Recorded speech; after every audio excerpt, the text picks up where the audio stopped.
Hi, I'm Renee. Welcome to our Cluster 3 presentation for the Certificate 4 in Mental Health.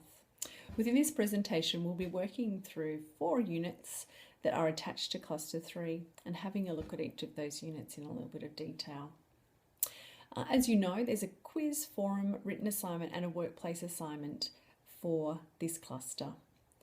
So, establish self-directed recovery in relationships, provide recovery-oriented mental health services, work collaboratively with the care network and other services, and use communication to build relationships are the 4 units that we'll be looking at within this cluster. We're always happy to answer any questions that you or your workplace supervisor may have about this cluster or the assignments. Please feel free to contact us.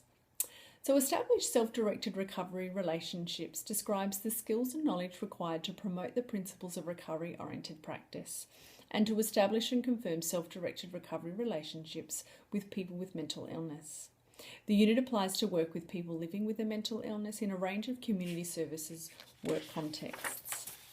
Provide recovery-oriented mental health services describes the skills and knowledge required to work collaboratively with providing services to implement a range of strategies as part of a recovery-oriented service provision for people with a mental illness.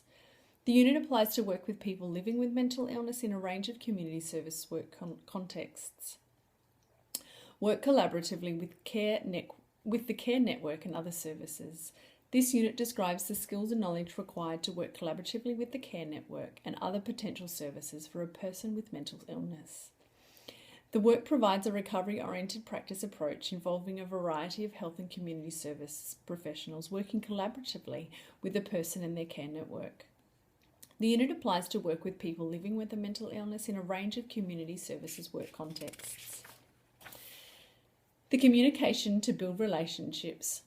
This unit describes the skills and knowledge required to apply specific communication techniques to establish, build and maintain relationships with clients, colleagues and other stakeholders based on the respect and non-trust. The unit applies to work across a range of workplace contexts. Workers at all levels may communicate with individuals and or groups in person and in writing. So connecting with other students is a really great way to share experiences as you're working through the clusters and work placement. Explore the coffee shop forum if you haven't already done so. It's a great way to chat with other learners about issues relating to studies as well as concerns or issues relating to mental health here in Australia.